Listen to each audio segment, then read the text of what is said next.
What are the differences? Let's try to see.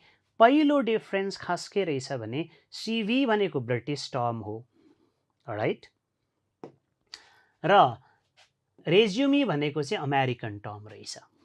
भन्नुको मतलब CV British इङ्ग्लिसमा CV भन्दो रहेछ, तर अमेरिकन इङ्ग्लिसमा त्यही डकुमेन्टलाई रेज्युमी भन्दो रहेछ। तर ब्रिटिश इङ्ग्लिस र अमेरिकन इङ्ग्लिसको बेसिसमा मात्रै यसमा फरक होइन। There are some differences in terms of the content also, there are some differences in terms of the length also. भनेपछि CV is more elaborative and detailed भनेको it can be of many pages. CV को exactly यति नै page हुनुपर्छ भन्ने छैन, र CV अलि बढी डिटेल्डमा हुन्छ, CV अलि बढी एलाबोरेटिभ हुन्छ। CVमा तपाईँ आफ्नो इन्फर्मेसन अलि बढी एलाबोरेटली राख्नुहुन्छ, ओके। अनि CVमा यति नै पेज हुनुपर्छ भन्ने छैन। एउटा CV 1 अथवा 2 पेजभित्र कन्फाइन्ड हुनुपर्छ भन्ने छैन।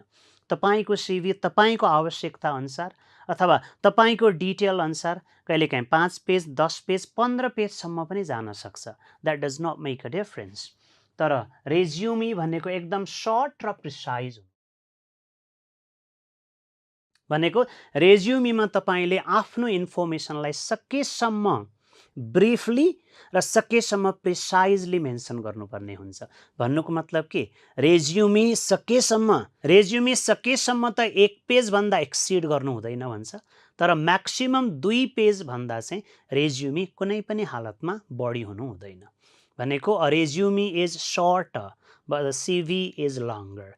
A resume is more precise, but a CV is more elaborative. A CV presents more details about you, but a resume tries to summarize your qualifications, experiences, and other information. A resume should not exceed maximum 2 pages, but a CV can be of even 10 to 15 pages. अब अर्को difference हेरौँ।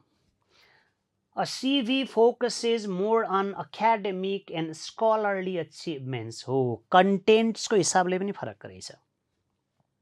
CVमा हामी हाम्रो skills, हाम्रो expertise र हाम्रो work एक्सपिरियन्सेसलाई भन्दा पनि बढी चाहिँ हामी केलाई फोकस गर्दो रहेछौँ भने हाम्रो एकाडेमिक अचिभमेन्ट्स, जस्तो हाम्रो पब्लिकेसन्स, जस्तो मैले कति आर्टिकल पब्लिस गरेको छु, कति रिसर्च जर्नलहरू लेखेको छु, अथवा कति बुक्सहरू पब्लिस गरेको छु, लगायत मेरो स्कलरली अचिभमेन्ट के हो त, मेरो एकाडेमिक अचिभमेन्ट के हो। नर्मल्ली तपाईँले तपाईँको सिभीमा त्यो कुरालाई बढी हाइलाइट गर्नुहुन्छ।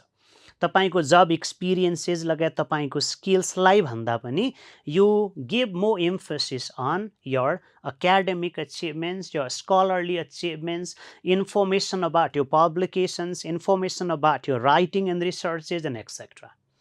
तर रेज्युमीले के गर्छ?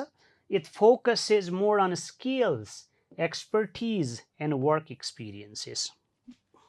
रेज्युमीमा चाहिँ अलि बढी फोकस तपाईँ केलाई गर्नुहुन्छ? तपाईँसँग के को स्किल्स छ, तपाईँसँग कुन कुराको एक्सपर्टिज छ, र तपाईँसँग कुन फिल्डमा कति वर्ष काम गरेको रेलेभेन्ट एक्सपिरियन्सेस छ।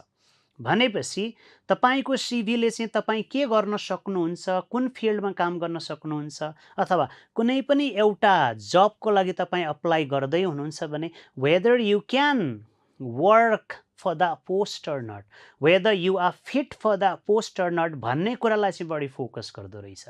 तर तपाईँको सिभीले चाहिँ तपाईँको एकाडेमिक अचिभमेन्ट्सलाई बढी फोकस गर्दो रहेछ। त्यही भएर अब हेरौँ है त, युज पनि हामी कसरी गर्दो रहेछौँ। A CV is used while applying for research projects, scholarships, university degrees, and etc.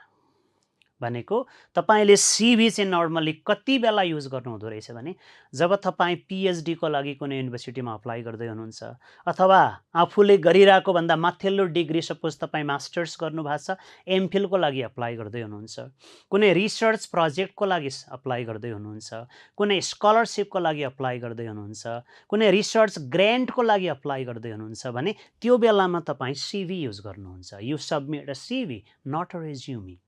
जस्तो मानौ तपाईँ UGCबाट रिसर्च फन्डको लागि तपाईँ अप्लाई गरिरहनु भएको छ, मानौँ तपाईँ एउटा सर्टेन रिसर्च गर्दै हुनुहुन्छ, युनिभर्सिटी ग्रान्ट कमिसनमा चाहिँ तपाईँ फन्डको लागि अप्लाई गरिरहनु भएको छ भने तपाईँले त्यहाँ सिभी बुझाउनुहुन्छ। A resume is used while applying for jobs.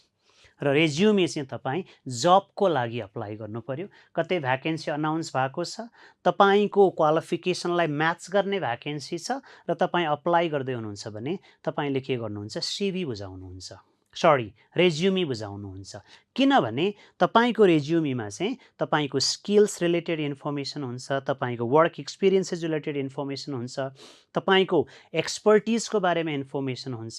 त्यही भएर सिभी र रेज्युमीमा टर्ममा मात्रै फरक होइन रहेछ कि कन्टेन्टको हिसाबले, लेन्थको हिसाबले र पर्पसको हिसाबले पनि फरक रहेछ।